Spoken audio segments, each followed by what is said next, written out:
ఓం శాంతి. ఈరోజు మురళి డేట్ 31/10/2024. బాబా చెప్తున్నారు, మధురమైన పిల్లల్లారా, ఓ భూతంలారా, మీరు మా వద్దకు రాకండి అని ఆజ్ఞాపించండి.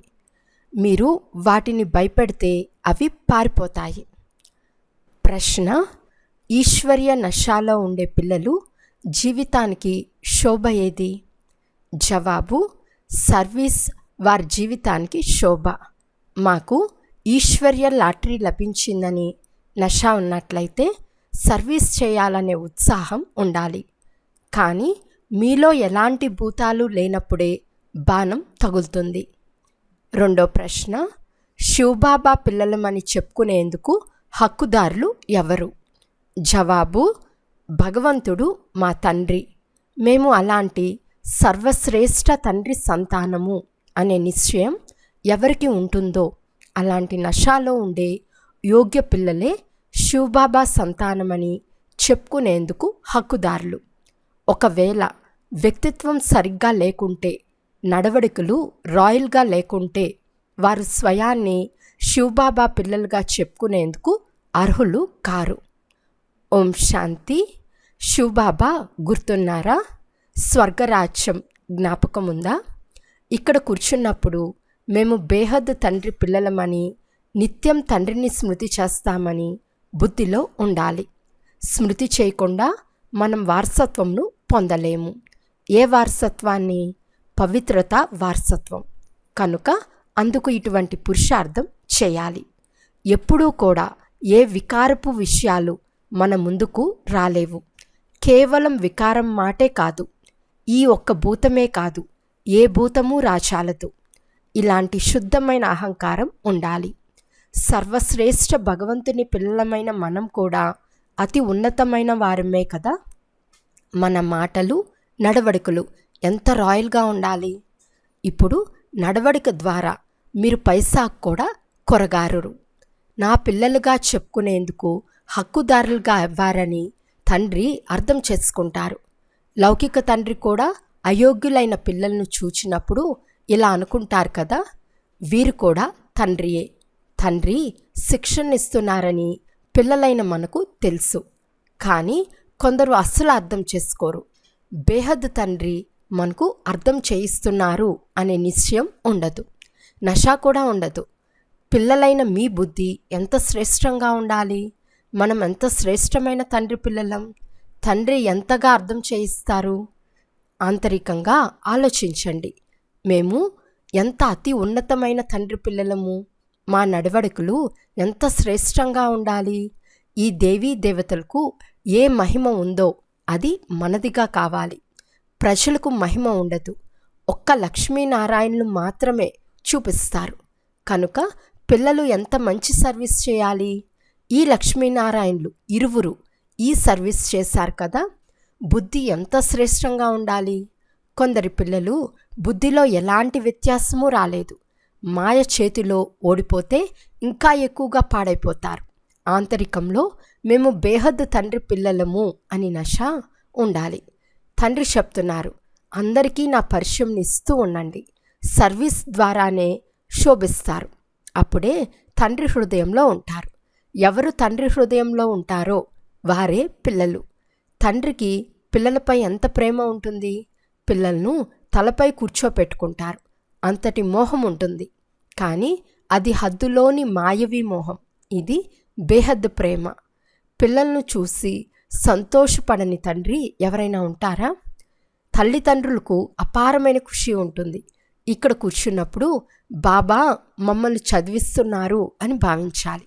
బాబా విధేయులైన శిక్షకులు. బేహద్ తండ్రి తప్పకుండా ఏదో సర్వీస్ చేసి ఉంటారు. అందుకే కదా గాయనం ఉంది. ఎంత అద్భుతమైన విషయం. ఎంతగా వారి మహిమ చేయబడుతుంది. ఇక్కడ కూర్చున్నప్పుడు బుద్ధిలో ఆ నశ ఉండాలి. సన్యాసులు నివృత్తి మార్గం వారు. వారి ధర్మమే వేరు. ఇది కూడా ఇప్పుడు తండ్రి అర్థం చేయిస్తున్నారు. సన్యాస మార్గం గురించి మీకు తెలియదు. మీరు గృహస్థ మార్గంలో ఉంటూ భక్తి మొదలైనవి చేసేవారు. తర్వాత జ్ఞానం లభించింది. వారికి జ్ఞానం లభించదు. మీరు ఎంత శ్రేష్టమైన చదువు చదువుతున్నారు, ఎంత సాధారణంగా క్రింద కూర్చుని ఉన్నారు. దిల్వాడా మందిరంలో కూడా మీరు క్రింద తపస్సులో కూర్చుని ఉన్నారు. పైన వైకుంఠం నిలిచి ఉంది. పైన వైకుంఠాన్ని చూసి స్వర్గం పైన ఉందని మనుషులు భావిస్తారు. కనుక పిల్లలైన మీ బుద్ధిలో ఇది పాఠశాల అని, మేము చదువుకుంటున్నాము అని మొదలైన అన్ని విషయాలు బుద్ధిలోకి రావాలి. ఎక్కడైనా తిరిగేందుకు వెళ్ళినప్పుడు బుద్ధిలో ఈ ఆలోచనలు నడుస్తూ ఉంటే చాలా ఆనందం కలుగుతుంది. బేహద్ తండ్రి గురించి ప్రపంచంలో ఎవ్వరికీ తెలియదు. తండ్రి జీవన చరిత్ర తెలియని అవివేక పిల్లలను ఎప్పుడైనా చూసారా? తెలియనందునే సర్వవ్యాపి అని అనేశారు. మీరే పూజలు, మీరే పూజారులు అని భగవంతునికే చెప్తారు. పిల్లలైన మీకు ఆంతరికంలో ఎంత ఖుషి ఉండాలి. మనం ఎంత ఉన్నతులైన పూజలుగా ఉండేవారం, మళ్ళీ మనమే పూజారులుగా అయ్యాం. శివబాబా మిమ్మల్ని ఇంత శ్రేష్టంగా తయారు చేస్తారు. మళ్ళీ డ్రామానుసారం మీరే వారి పూజలు ప్రారంభిస్తారు. భక్తి ఎప్పుడు ప్రారంభమవుతుందో ప్రపంచంలోని వారికి తెలియదు. తండ్రి పిల్లలైన మీకు ప్రతిరోజు అర్థం చేయిస్తూ ఉంటారు. మీరు ఇక్కడ కూర్చుని ఉన్నారు కనుక ఆంతరికంలో ఖుషి ఉండాలి. మిమ్మల్ని చదివించేవారు ఎవరు? భగవంతుడే వచ్చి చదివిస్తున్నారు. ఇది ఎవరు ఎప్పుడు విని కూడా ఉండరు. గీతా భగవంతుడు కృష్ణుడు కనుక కృష్ణుడే చదివించారని వారు అనుకుంటారు. మంచిది, కృష్ణుడు అనే అనుకోండి. అయినా ఎంత శ్రేష్టమైన స్థితి కావాలి. మనుష్య మతం మరియు ఈశ్వర్య మతం అను పుస్తకం కూడా ఉంది. దేవతలకు సలహా తీసుకునే అవసరమే లేదు. మనుషులు ఈశ్వర్య మతాన్ని కోరుకుంటారు. దేవతలు ఈ మతం క్రితం జన్మలో లభించింది కనుకనే వారు ఉన్నత పదవిని పొందుకున్నారు. ఇప్పుడు పిల్లలైన మీరు శ్రేష్టంగా అయ్యేందుకు శ్రీమతం లభిస్తుంది. ఈశ్వర్య మతం మనుష్య మతంలో ఎంత వ్యత్యాసం ఉంది. మనుషుల మతం ఏం చెప్తుంది, ఈశ్వర్య మతం ఏం చెప్తుంది? ఇప్పుడు తప్పకుండా ఈశ్వర్య మతానుసారం నడవలసి ఉంటుంది. ఎవరైనా కలిసేందుకు వెళ్ళినప్పుడు మీరు ఏం తీసుకుని వెళ్తారు? ఎవరికి ఏ బహుమతి ఇవ్వాలో కూడా జ్ఞాపకం ఉండదు. ఈ మనుష్య మతం ఈశ్వర్య మతాల తారతమ్యం తెలుసుకోవటం చాలా అవసరం. మీరు మనుషులుగా ఉన్నప్పుడు అసురి మతం ఉండేది, ఇప్పుడు ఈశ్వర్య మతం లభించింది. ఈ రెండిట్లో ఎంత వ్యత్యాసం ఉంది? ఈ శాస్త్రాలు మొదలైనవన్నీ మనుషుల ద్వారానే తయారు చేయబడినవి. తండ్రి ఏదైనా శాస్త్రాలను చదువుకుని వస్తారా? తండ్రి చెప్తున్నారు, నేను ఏ తండ్రికైనా బిడ్డనా? నేను ఏ గురువుకైనా శిష్యున్నా? వారి నుండి నేర్చుకున్నానా? కనుక ఈ విషయాలన్నీ అర్థం చేయించవలసి ఉంటుంది. భలే ఇది కోతి బుద్ధి అని తెలుసు, కానీ మందిర యోగులుగా తయారయ్యేవారు కూడా మీరే కదా. చాలామంది మనుషులు మన్మతంను అనుసరిస్తారు, తర్వాత ఈశ్వర్య మతం అనుసరించి ఎలా తయారవుతున్నారో మీరు వారికి చెప్తారు. ఆ ఈశ్వరుడు మమ్మల్ని చదివిస్తున్నారు. మేము వారి వద్దకు చదువుకునేందుకు వెళ్తున్నాము. మేము ప్రతిరోజు 1 గంట 3/4 గంట వెళ్తాము. క్లాసులు కూడా ఎక్కువ సమయం తీసుకోరాదు. స్మృతి యాత్ర నడుస్తూ తిరుగుతూ కూడా జరుగుతుంది. జ్ఞానయోగాలు 2 చాలా సహజం. బాబా అనున్నది ఒకే పదం. భక్తి మార్గంలో అనేక శాస్త్రాలు ఉన్నాయి. వాటిని పోగు చేసి పూర్తి ఇల్లంతా శాస్త్రాలతో నిండిపోతుంది. వీటిపై ఎంత ఖర్చు అయి ఉండవచ్చు. ఇప్పుడు బాబా చాలా సహజంగా అర్థం చేయిస్తున్నారు. కేవలం తండ్రిని స్మృతి చేయండి. తండ్రి స్వర్గ సామ్రాజ్యంనే వారసత్వంగా ఇస్తారు. మీరు విశ్వానికి అధికారులుగా ఉండేవారు కదా. భారతదేశం స్వర్గంగా ఉండేది కదా. ఈ విషయాలు మీరు మర్చిపోయారా? ఇది కూడా డ్రామాలోని నిర్ణయం అని అంటారు. ఇప్పుడు తండ్రి వచ్చి ఉన్నారు. ప్రతి 5,000 సంవత్సరాల తర్వాత చదివించేందుకు వస్తారు. బేహద్ తండ్రి ఇచ్చు వారసత్వం తప్పక నూతన ప్రపంచమైన స్వర్గమే ఉంటుంది కదా. ఇవి చాలా సాధారణ విషయాలు. లక్షల సంవత్సరాలని చెప్పడం వలన బుద్ధికి తాళం పడిపోయింది. తాళం తెరవబడటమే లేదు. తాళం ఎలా పడిందని అంటే చాలా సహజమైన విషయం కూడా అర్థం చేసుకోవటం లేదు. తండ్రి చెప్తున్నారు, ఒక విషయం చాలు, చాలా చదివించే అవసరం లేదు. ఇక్కడ మీరు 1 సెకండ్లో ఎవరినైనా స్వర్గ వారసులుగా చేయగలరు. కానీ ఇది పాఠశాల కనుక మీ చదువు నడుస్తూ ఉంటుంది. జ్ఞానసాగర్లైన తండ్రి మీకు ఎంత జ్ఞానం ఇస్తున్నారు అంటే సాగరాన్ని ఇంకుగా చేసుకుని పూర్తి అడవిని కలంగా చేసుకుని రాసిన అంతం కాదు. జ్ఞానాన్ని ధారణ చేస్తూ ఎంత సమయమైంది, భక్తికి అర్ధకల్పమైంది. జ్ఞానం మీకు ఒకే జన్మలో లభిస్తుంది. తండ్రి మిమ్మల్ని నూతన ప్రపంచం కొరకు చదివిస్తున్నారు. ఆ దైహిక పాఠశాలలో ఎంత సమయం చదువుతారు? 5,000 సంవత్సరాల వయసు నుండి 20-22 సంవత్సరాల వరకు చదువుతూ ఉంటారు. సంపాదన తక్కువ, ఖర్చు ఎక్కువ చేసినట్లయితే నష్టం కలుగుతుంది కదా.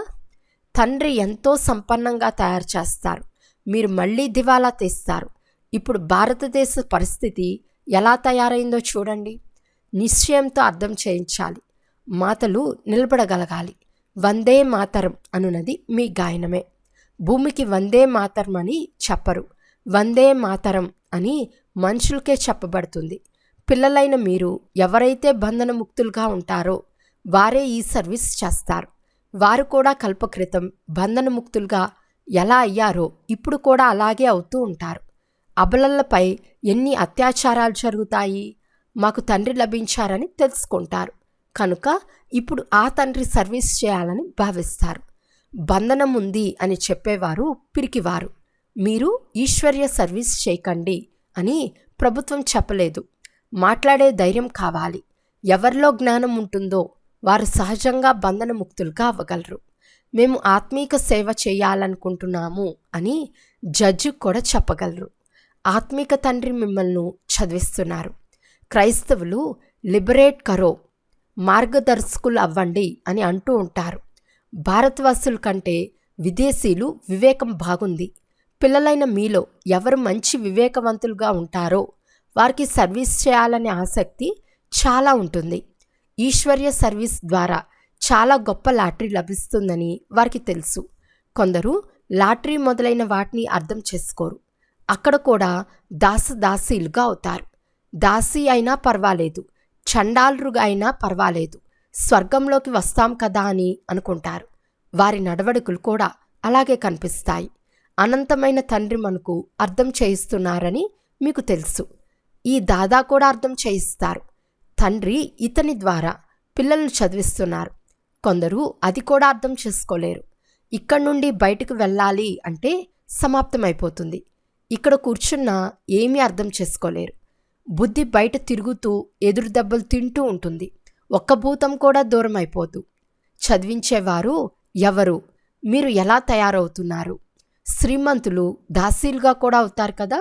ఇప్పుడు కూడా ధనవంతుల వద్ద చాలామంది నౌకర్లు చౌకర్లు ఉంటారు. సర్వీస్ కొరకు ఒక్కసారిగా ఎగరవలసి ఉంటుంది. పిల్లలైన మీరు శాంతి స్థాపనార్థం నిమిత్తమై ఉన్నారు. విశ్వంలో సుఖశాంతులు స్థాపన చేస్తున్నారు. మనం శ్రీమత అనుసారం స్థాపన చేస్తున్నాము. ఇందులో ఎలాంటి అశాంతి ఉండరాదని మీరు ప్రాక్టికల్గా తెలుసుకున్నారు. ఇందులో ఎవరు అశాంతిగా అవ్వరాదు. బాబా ఇక్కడ కూడా ఇలాంటి మంచి మంచి పరివారాలను చాలా చూశారు. ఒకే ఇంట్లో 6-7 మంది కోడళ్ళు ఉన్నా కలిసిమెలిసి ఎంతో ప్రేమగా ఉంటారు. పూర్తిగా శాంతి ఉంటుంది. మా వద్ద స్వర్గం ఉందని అనేవారు. ఎలాంటి జగడాలు ఉండేవి కావు. అందరూ ఆజ్ఞాకారులుగా ఉండేవారు. ఆ సమయంలో కూడా బాబాకు వైరాగ్య ఆలోచనలు ఉండేవి. ప్రపంచంపై వైరాగ్యం ఉండేది. ఇప్పుడు ఇది బేహద్ వైరాగ్యం. ఇతర ఏ విషయాలు గుర్తుండరాదు. బాబా అందరి పేర్లు మర్చిపోతారు.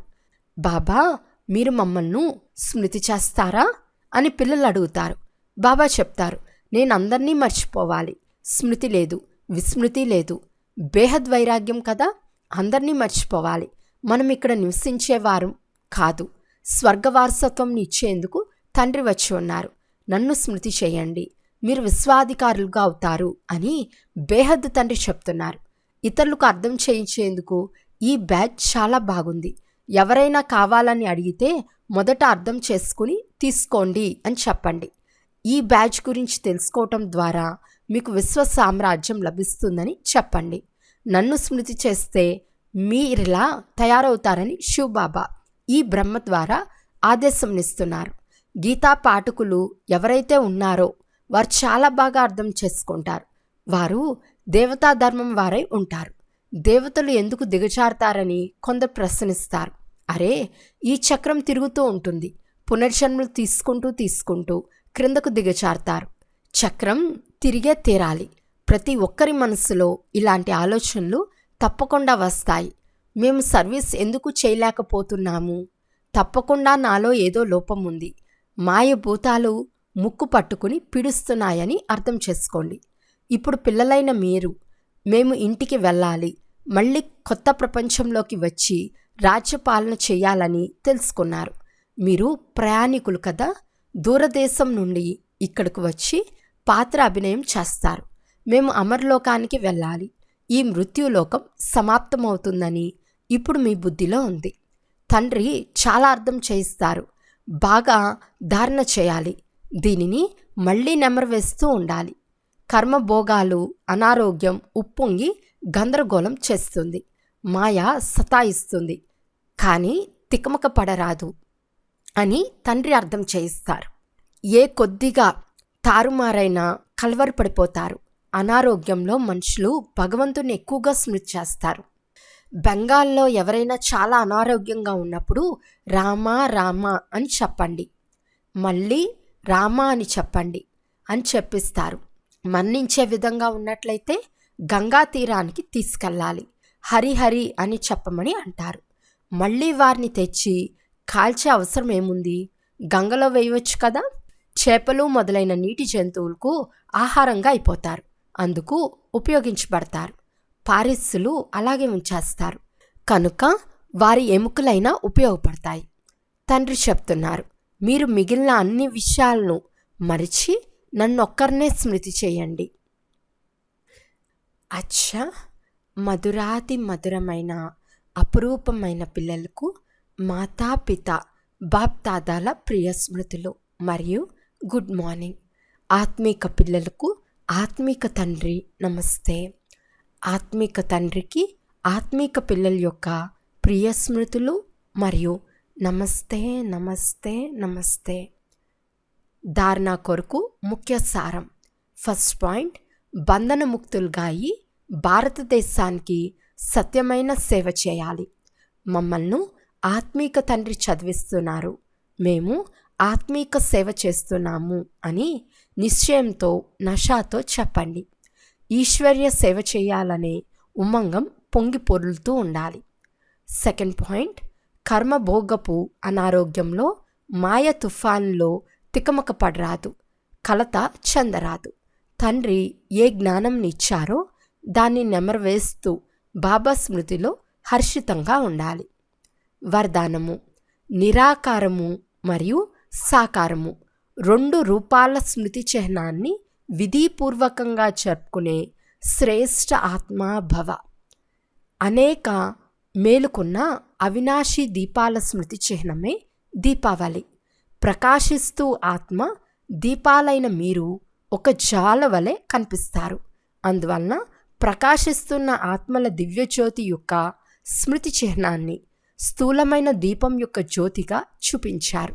కనుక ఒకవైపు నిరాకార ఆత్మరూపంలో స్మృతి చిహ్నం, రెండో వైపు మీ భవిష్య సాకార దివ్య స్వరూపమే అయిన లక్ష్మీ రూపంలో స్మృతి చిహ్నం.